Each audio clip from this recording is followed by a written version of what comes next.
Hello friends, मैं आपका mentor AK Singh और आज फिर हम अपने DSSB की तैयारी करेंगे। DSSB पॉलिटिकल साइंस की तैयारी करेंगे और पॉलिटिकल साइंस में क्या देख रहे हैं, थ्योरी सेक्शन देख रहे हैं। थ्योरी सेक्शन में आज हम नेक्स्ट टॉपिक देखेंगे। नेक्स्ट टॉपिक आपका, चलिए तो समय व्यर्थ करते हुए नेक्स्ट टॉपिक देखते हैं।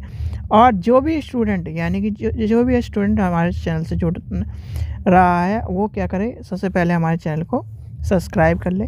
यानी कि आपको यूट्यूब चैनल को सब्सक्राइब करना है, वीडियो को लाइक करना है और शेयर करना है और टेलीग्राम चैनल को ज्वाइन करना है। जितने भी आपके PDF हैं वो सारे के सारे आपको टेलीग्राम चैनल पर मिलेंगे, तो आपको टेलीग्राम चैनल ज्वाइन करके रख लेना है।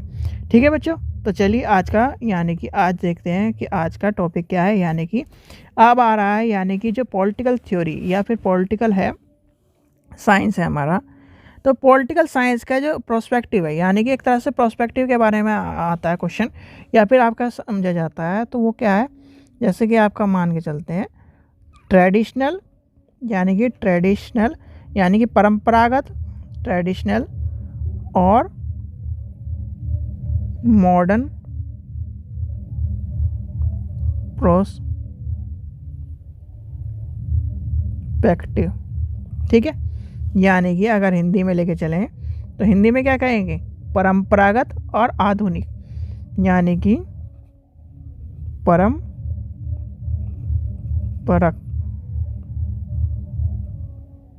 दृष्टिकोण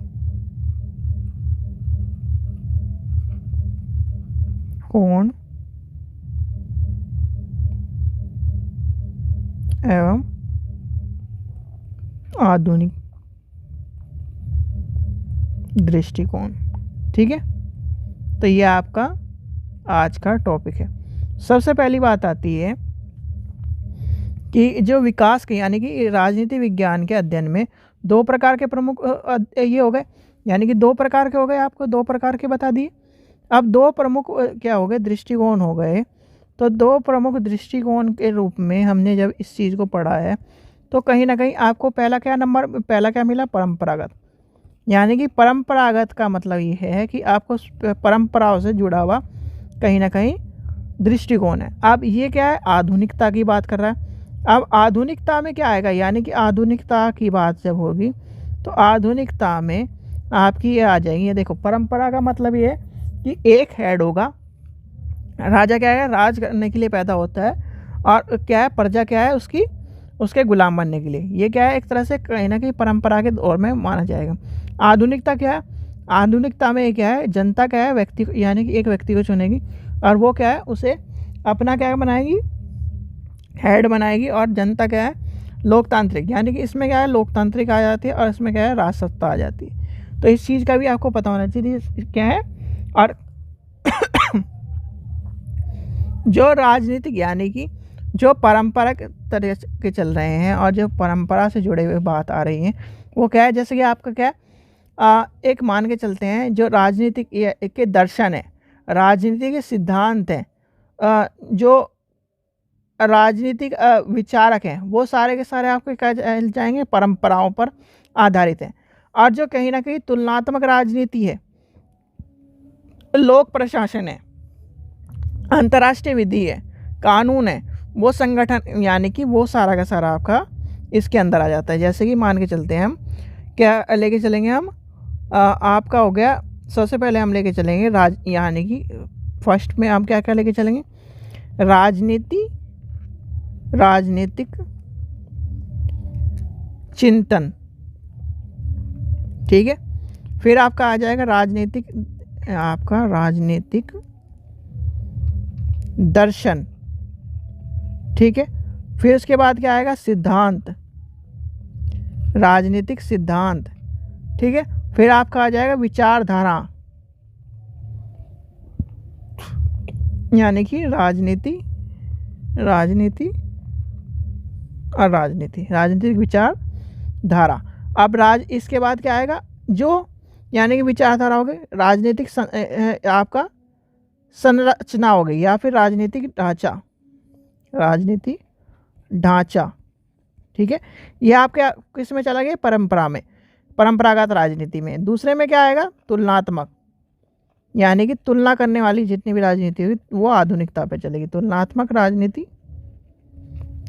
राजनीति लोक प्रशासन अंतरराष्ट्रीय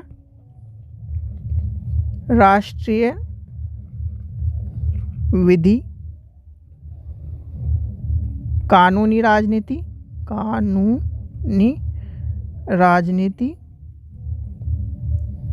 संगठन की राजनीति। तो ये क्या आपके आ जाएंगे, क्या है, राजनीति की आधुनिक रूप। यानी कि आपको राजनीति के तौर पर कहीं ना कहीं दो भागों में बांटा गया है, और दो भाग कौन कौन से? एक आपका आ जाता है परंपरा, यानी कि आप क्या कर रहे हो, जो क्या है एक तरह से, जैसे मान के चलिए आज भी कहीं ना कहीं हमारे समाज में किसी भी धर्म के हो, चाहे आप हिंदू हो, मुस्लिम हो, सिख हो, ईसाई हो, पारसी हो, तो क्या है वो क्या कहते हैं, हम अपनी परंपराओं पे चलते हैं। क्या है? परंपराओं पे चलते हैं। जैसे क्या है आपका हिंदू धर्म है, या फिर क्या है बहुत सारे लोग मुस्लिम धर्म है, ईसाई धर्म है, कृष्ण यानी कि आपके सिख धर्म के लोग हैं, तो वो क्या है आधुनिकता को क्या है अपना रहे हैं। जैसे मान लीजिए कहा जाता था कि पुराने समय में जो शादी होती थी हिंदू धर्म में, तो कहा जाता था कि वो साड़ी पहन के होती थी, ठीक है, साड़ी पहन के। और आजकल क्या है वो जो लहंगा है उसको पहन रही है। जो मुस्लिम धर्म है, यानी कि मुस्लिम धर्म के लोग हैं, उनमें भी कहीं ना कहीं हल्दी की परंपरा आने लगी है। तो कहीं ना कहीं एडॉप्टेशन, यानी कि हम क्या है, जैसे क्या है सभी धर्म एक साथ मिल के रह रहे हैं, और एक साथ मिलने की वजह से कहीं ना कहीं उनमें क्या है, एक धर्म की बातें दूसरे धर्म को क्या कर रहा है, वो एडॉप्ट कर रहा है। और एडॉप्ट कर रहा है तो कहीं ना कहीं जब इससे मेल जोल होगा, ये क्या है आधुनिकता की बात कर रहा है। और जो पुरानी बात करता है, जो कहता है कि नहीं ये क्या नाम सब गलत है, और ये क्या है हम उसी चीज़ पे चलेंगे। देखो कुछ चीज़ों में कहीं ना कहीं परंपरा चलती है, और कुछ चीज़ों में कहीं ना कहीं आपकी आधुनिकता ज़रूरी होती है, ठीक है। अब ये मान के चलिए आप आजकल के दौर में हो, ठीक है, आजकल के दौर में हो, यानी कि भाग दौड़ के जो दौर में हो, तो भाग दौड़ के दौर में कहीं ना कहीं आप क्या करते हो, जल्दी जल्दी खाना खाते हो। क्या करते हो? जल्दी जल्दी खाना खाते हो, और जल्दी जल्दी खाने के चक्कर में प्रेशर कुकर का भी यूज़ करते हो। तो जल्दी जल्दी खाने के चक्कर में यानी कि आधुनिकता आ गई। अब आधुनिक अगर परंपरा के तौर पर चलेंगे, यानी पुरानी परंपरा और इस चीज़ को लेकर चलेंगे, तो पुराने में क्या था कि जो खाना बनता था वो कैसे बनता था, चूल्हे बनता था, या फिर क्या है जो हारे होते थे, जैसे कि उसमें क्या है आँच, एक तरह से आग की अंगीठी टाइप आँच जिसे कहते हैं, वो लगा के रख देते थे, और वो पकती रहती थी दाल। और आज भी ट्रेडिशनल जो तरीके होते हैं, कहीं ना कहीं आपने देखा होगा 6-6 घंटे आपने सुना होगा कि पूरी रात दाल पक रही है। और जो पुराने ट्रेडिशनल है, और जो कहीं ना कहीं चिकन इस तरह की चीज़ें जो नॉन वेज टाइप है, वो भी इस तरह के पकते हैं। क्यों पकते हैं? क्योंकि उसमें कहीं ना कहीं वो पुराने ट्रेडिशनल, यानी पुरानी परंपरा ट्रेडिशनल के हिसाब से ये सब चीज़ें। तो कहीं ना कहीं राजनीति में आधुनिकता और परंपरा का बहुत महत्व है। देखो परंपराओं के हिसाब से राजनीति चलनी महत्वपूर्ण है। अगर परंपराओं का नहीं रोल होगा, यानी कि परंपराओं में आधुनिकता क्या कहती है? आधुनिकता ये कहती है कि जो चीज़ पुरानी चली आ रही है उसमें कहीं ना कहीं परिवर्तन ला के नई चीज़ों को उसमें जोड़ना होता है। यानी कि पुरानी परंपराओं के साथ नई चीज़ों को जोड़ना होता है, तब आधुनिकता आती है। क्या आती है? तब आधुनिकता आती है। और परंपरा क्या है? परंपरा में क्या है, जो पुरानी चली है, पुरानी के हिसाब से ही यानी कि चला आ रहा है, वो क्या है, पुरानी परंपरा है। जैसे आप क्या पढ़ते हो, आपने पढ़ा A for apple, B for ball, सब ने पढ़ा होगा, ठीक है। अब आजकल क्या पढ़ रहे हैं बच्चे? ए फॉर एरोप्लेन, या फिर ए फॉर और कुछ पढ़ रहे हैं। तो कहीं ना कहीं जो परंपरा है, तो ये क्या है, आधुनिकता और इसकी परंपरा। यानी परंपरा क्या है?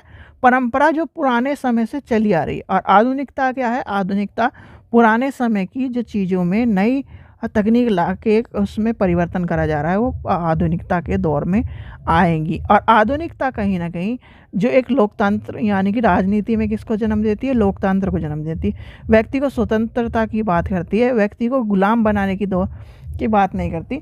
यानी कि कहीं ना कहीं व्यक्ति को, हर व्यक्ति को अपनी आज़ादी कहीं ना कहीं आधुनिकता में दी गई है। आधुनिकता का मतलब ये है कि हर व्यक्ति आज़ाद है, चाहे वो किसी भी क्षेत्र में हो, किसी भी चीज़ के लिए वह आज़ाद है।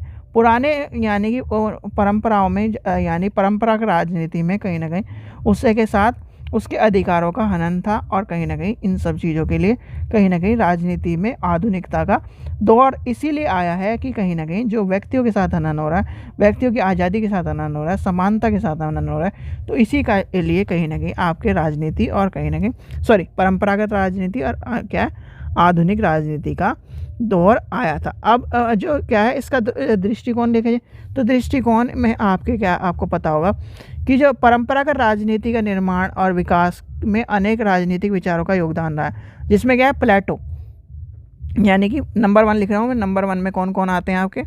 प्लेटो,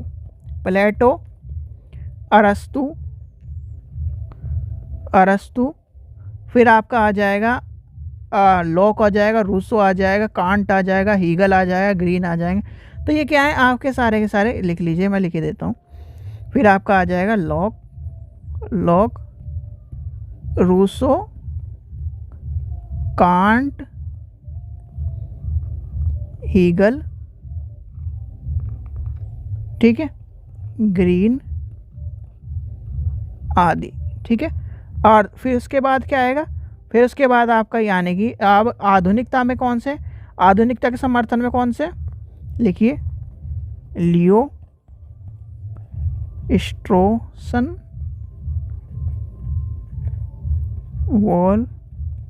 गोलिन, ऑक्सफोर्ड और हैन। तो ये क्या ही ना कहीं आपके और आपका और कौन सोचा? हाँ यही है सारे के सारे, ठीक है। तो ये आपके कहीं ना कहीं आधुनिकता की और इसकी बात करते हैं, ठीक है। तो ये सब चीज़ें कहीं ना कहीं आपको पता होना है। जैसे प्राचीन यूरोप और रोम वाली राजनीति के सिद्धांत का निर्माण करते हैं, उसमें दर्शन शास्त्र, नीति शास्त्र, तर्कशास्त्र, इतिहास, ये सारे के सके अंदर आ जाएंगे आपके। और विधि, ये क्या है परंपरा पे चल रही है। और विधि में भी आपके क्या कहता है? एक दैवीय सिद्धांत आता है, यानी दैवीय सिद्धांत क्या? दैवीय सिद्धांत आपके परंपराओं पर आधारित होता है। क्या होता है? परंपराओं पर। जब आपके दैवीय सिद्धांत की बात आए तो परंपरा, और जब कहीं ना कहीं आधुनिकता की बात करें तो वो इसके संबंधित हो जाएगा, वो लेटेस्ट आ जाएगा, ठीक है। तो ये था आज का आपका टॉपिक। आशा करता हूँ आपको वीडियो पसंद आई होगी। वीडियो पसंद आई तो लाइक करें, चैनल को सब्सक्राइब करें, वीडियो को ज़्यादा से ज़्यादा शेयर करें, और इससे आपको एक भी क्वेश्चन मिलने वाला है नहीं, ठीक है। चलिए, सिर्फ और सिर्फ ये जो पॉइंट है इसमें से क्वेश्चन मिलेगा, ये आपका लिख लेना है कि परंपराओं पर यानी कि परंपराओं के विचारक कौन है और आधुनिकता के विचारक कौन है, इसमें से क्वेश्चन आता है तो आपको बताना चाहिए निम्न में से कौन सा विचारक परंपरागत राजनीति का समर्थक है। तो ये पूछा जाता है निम्न में से कौन सा आधुनिक राजनीति का विचारक है तो या समर्थक है, ठीक है। इस तरह से क्वेश्चन पूछा जाता है, ठीक है बच्चों। चलिए, थैंक यू।